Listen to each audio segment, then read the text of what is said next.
অনুষ্ঠানের শুভ উদ্বোধন এই রাজ্যের মাননীয় মুখ্যমন্ত্রী শ্রদ্ধেয় শ্রী কৃষ্ণদেব বর্মা মহোদয়।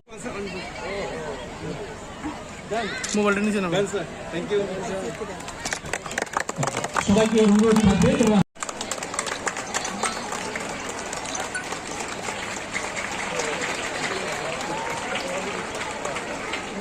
সঙ্গে ইঁদুর, কার্তিকের সঙ্গে ময়ূর, বিশ্বকর্মার সঙ্গে হাতি,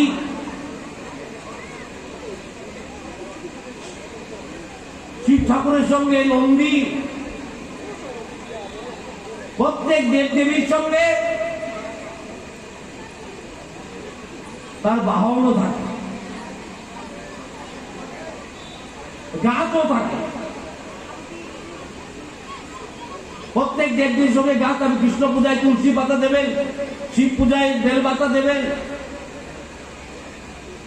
আবার সরস্বতী পূজায় পলাশ ফুল দেবেন। এই হলো ভারতবর্ষের চিন্তাধারা। সবকিছু একসঙ্গে বাঁচতে হবে, সবকিছুকে সম্মান দিতে হবে, আর এর মধ্যে জীবন উন্নত হয়।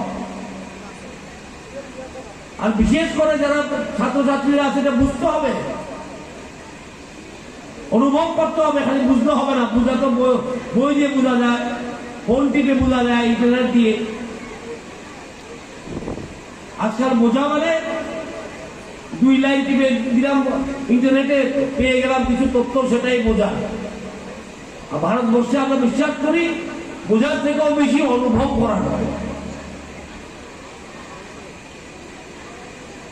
আমরা ভারতবর্ষে একথা বিশ্বাস করি যে বোঝার থেকেও জানার থেকেও বেশি অনুভব করা যায়। তাই জঙ্গলকে অনুভব করতে হবে, বন্য প্রাণীকে বুঝতে হবে যে আমাদের সমানই ওরা, ঈশ্বরের দান এই পৃথিবীতে।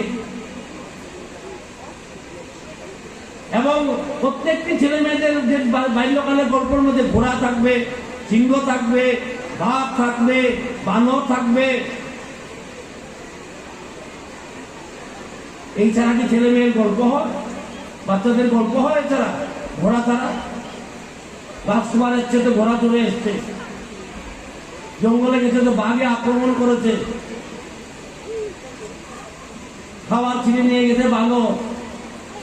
এই গল্প ছেলে মেয়েদের জন্য। এই গল্পগুলি এইভাবে কেন করা হয়েছে?